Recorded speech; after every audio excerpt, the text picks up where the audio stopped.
And since we're talking about taxes, I think it serves to go back and see what President Obama had to say about health care and whether or not it was a tax. The last thing we should do is raise taxes on the middle class. You will not see your taxes increase one single dime. You will not see your taxes increased a single dime. I repeat, not one single dime.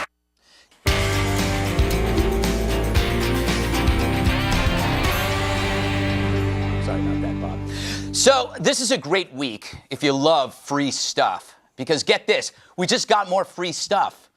Well, it's not really free stuff. It's pretend free stuff. As long as you don't think about Greece or Stockton, there's just no downside to free stuff. No one pays for it, right? Which is why it's a big victory for President Obama and a big victory for this, the blob. The enemy of competition, as always, is sloth. Yet our country has moved, albeit slowly, away from the only engine that makes great stuff cheaply. But government, like the blob in the classic film of the same name, can only do one thing: grow. Who pays for it? You do, sometimes with your life. Look to Europe. To support an entitlement culture, you must cut everything else. Rationing starts, long lines get longer, and people croak. The blob gets blobbier. So we're at a time when you got to ask, do you accept the nature of the beast? Come November, that's your call. You can fight the blob, or you can join the blob. But there's one thing you can't do: pretend the blob won't cost you. Notice I said blob and not Bob. Though it was tempting. Close. I was waiting for you to slip. Yeah. Let me ask you, Andrea, isn't it hard to argue these days against big government? Because, in a sense, you're arguing against an illusion of free stuff. People just see... They love free stuff. They love free stuff. I see celebrities run for goodie bags who make millions a year because in the goodie bag, there's free stuff. Everybody loves free stuff. What they're not telling you is you're eventually going to have to pay for that free stuff. And you know, the Medicaid portion, which we've been talking about a lot, that the justices struck down, you know, if the states opt out of Medicaid, all of those patients, Greg, are going to be dumped into the exchanges. That means they're going to get huge and they're going to get costly. So not only do we have to pay for all these new people into the system, these exchanges are going to be enormously, massively shifted to the federal balance sheet, another cost, and we're all going to have to pay for it. Bob, I always consider you an expert in the eternal debate between short-term pleasure and long-term benefit. Every choice that you make in life is for short-term pleasure, but later in life you end up paying for it. Well, Can't you say the same? That's what happened when I did alcohol and drugs. Is this an intervention? I know, but I've already had 15 interventions and it worked finally. But isn't that the problem with it? Entitlement is like a short-term No, first of all, let's try to get something straight. First, let me just say it was a wonderful day for America yesterday. I'm sorry you're all so upset. But entitlements, Social Security and Medicare, you pay for it. It comes out of your paycheck. It's not paid for by the federal government, right? And secondly, Medicaid that's true for poor people. If you want to take the food off of poor people's table, not take care of poor children, that's fine. That's where you want to be. It's typical Republican. I hate poor people. You're absolutely right. I understand that. But this entitlement I go out on the street, Bob, and look for poor people to steal their food. The difference between us and Europe, and we keep making our comparison to Greece, which is half the size of Rhode Island, and only the good Greeks came over here like Andrea. The rest of the bums stayed over there. That's nice, Bob. It's a pretty place, got nice islands, but basically a bunch of lazy Great day people. for America. That is not nice, Bob. You talk about Social Security. You say we're all paying into it. The government's been spending all the money that we're paying into it. That's a different argument, but we do pay for Social Security. People do. All right, but here's something we didn't pay for or we weren't paying for prior to the Obamacare. Fine, tanning beds, it's funny, ha, ha, ha. Black liquor tax, ha, ha, ha. That's also in there. Charitable hospitals tax is also in there. But this one starts next year. 3.8% surtax on investment income for households over 200. You're taxing people a 4% surtax, a windfall profits tax. What an anti-business tax that is. And here's one that'll drive you absolutely crazy if you didn't know about it. The year after 2014, there's another payroll mandate excise tax.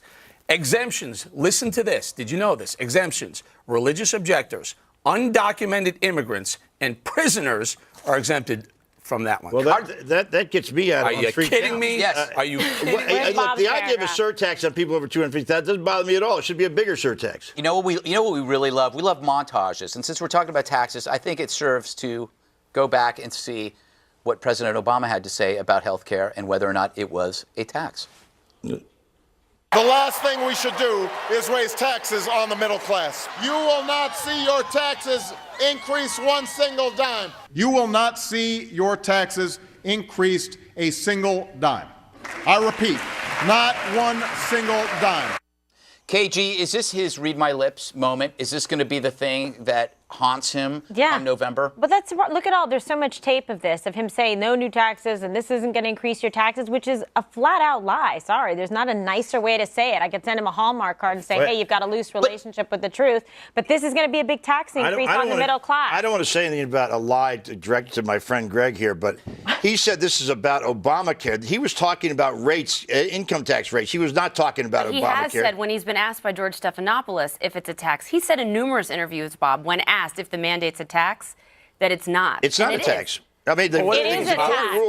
I read 4 or 5. Are you going to pay a tax? Are you going to pay a tax on that? Bob, there are 21 new taxes in this law. 21, $675 billion over the next 10 years. The idea of taxing people with incomes over 250 for more of their cheap stock increases doesn't bother me. These are new taxes, and he promised. I didn't know about this until now, so I accept that. But tanning beds, I think that's an important thing. We should not tax This is an attack on Snooki. Let's be frank about this. These tanning beds, when you tax them, you're taxing an American hero. By the way, I want to just sometimes this is just a tanning bed right here himself. He has one in his own house. He'll just start spray tanning. But there's something, every now and then you'll get something on the web. You'll get it from about 10 or 15 people because to everybody, it sums up exactly how you feel.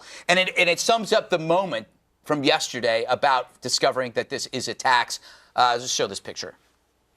This is, and you can read the caption, and then we told him it's not a tax.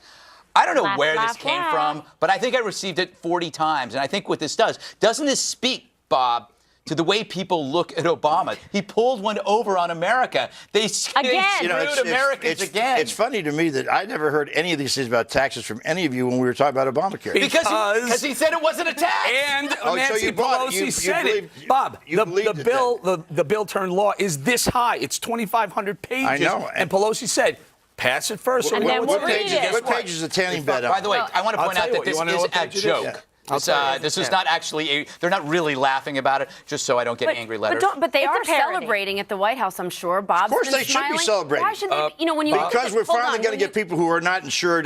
When you crunch the numbers, this is disproportionately going to affect the middle class. Right. A lot of the upper class are just going to opt not to pay the tax. They're not going to get insurance. You mean they're not going to have to sell their yachts? I think a lot of people are going to say, what's the motivation for me to actually get a high insurance premium when I could just pay the tax? Because the tax let them get it. But the middle class don't have the money like the rich do to pay the tax. The middle class is not going to be hurt by this one iota. Excise tax on charitable hospitals. Excise tax on. How do you justify this? What do you mean? How do you justify it? Charitable hospitals are being hospitals were making an awful lot of money. Even charitable hospitals. By the way, your tanning bed tax is on page 2397. Good. I knew you would go to that right away. It didn't distract him for very long. He's already back in. He'll, as Andrew said, he'll do spray tanning. Look, yesterday, you guys were all, the problem here is that you're all sour grapes about this. The reality is, why don't we just stop and say, we've now got the law. It's in. Let's get over it and let's go forward and try to make it work. I would love for us to get over it, but nobody's going to get over it. Good. Don't get over it. Then in fact, just let it eat away at you every night. We may not have to get over it because it may have galvanized the right, Kimberly. $4 million already since this. They went ahead and said it was constitutional. Galvanized the right. It's Mitt Romney already got that much money. Those people were galvanized from the very beginning. See what happens. Can I point something out? You know what you said yesterday after the Holder vote? What? Let's just get over it and move on. You just want to get over everything and move on. No, this one is going to have an importance. For a long term in the United States, Bob, the whole thing is not going to be important. Bob, you also lectured all of us earlier this week not to gloat if the mandate was struck down. Remember that? You said it wouldn't be wise. I was saying what John Boehner said. What I said what Boehner said. And I am not. If you think I've gloated now, wait till I get to my segment. I'm really going to gloat then. That's when we actually turn the sound off, Bob. That's what else is We're not even running that segment. All the time. We're going to run. Welcome back, everybody. Obamacare, the bill, was met with outrage, town halls, and a very vocal Tea Party. One of those voices was and still is Governor Sarah Palin, and we happily welcome the governor back to the Five. Governor, thanks for joining us today on a very important day. In the aftermath of the Supreme Court decision to uphold Obamacare as a tax, the conservatives, the voices are split. Charles Krauthammer and Eric Erickson on one side are saying the decision might be good for the country if it gets Romney elected, while our mutual friend, Mark Levin, calling Judge Roberts' decision absolutely lawless and shredding the Constitution. Governor, where do you fall in this map? Well, I can see both sides of this, why folks are personally outraged at Chief Justice Roberts for the decision he made, kind of looking at the situation as a glass being half empty. And those looking at it as half full are saying, well, right on, Supreme Court, thank you for concluding that this is a tax, despite what Obama had promised, that it's not a tax. And now Obama is conflicting himself by saying, thank you, Supreme Court, for calling this a tax, even though I just said it's not a tax. But the glass being half full now, I think tells us that good, it's Supreme Court, you put it back in our hands, the people's hands, the representatives of the people in Congress. Now we get to decide, do we want to enact this tax or can we rescind this tax? Congress has the power to rescind it. Let's get in there in July after the recess and start voting on rescinding the tax that would fund Obamacare. So it sounds, Governor, like you see this as something that could be perhaps produce some momentum and be kind of a stepping off point for the Republicans, for the conservatives to kind of rally support and get Romney's campaign going. Well, absolutely, because it's just another example of President Obama lying to the people, deceiving the people, Nancy Pelosi deceiving the people, and Harry Reid, and trying to, through this inundation of conflicting bureaucratic legislative information, pages and pages that nobody actually read, and then they voted on and rammed it down America's throats. It's another example of government run amok and this huge overreach that is an unaffordable, ill-advised, inefficient new program that was supposed to help with healthcare challenges, and that actually causes more problems with the healthcare situation. Governor, it's another example. Governor, the deception, does that include the death panels, which were never real, that you said were in that bill? Oh, it's in there. There's a faceless bureaucratic panel, and it's the acronym is the IPAB, and the IPAB, what that is, will be a board that will tell you, Bob, whether your level of productivity in society is worthy of receiving the ration care that will be the result of Obamacare. Consider if that this, was Bob. The case, I'd be out by the time I'm 58. It defies all economic and common sense to ever consider that health care won't be rationed when, obviously, with more and more enrollees in the program and fewer and fewer services being provided because it will be so inefficient and expensive and bureaucratic. Of course, healthcare in a socialized system, which this will become, it will be rationed. Governor, way to put Bob in his place. Nicely done. He's speechless. Good point. To your point, the Daily Mail in the UK reported that 130,000 elderly patients are euthanized prematurely because they don't have enough room for beds, which goes to your point. Inevitably, this is what happens. But I want to go to what you said before about Obama lying to the American people. Can someone lie if they didn't know what they were actually talking about or doing?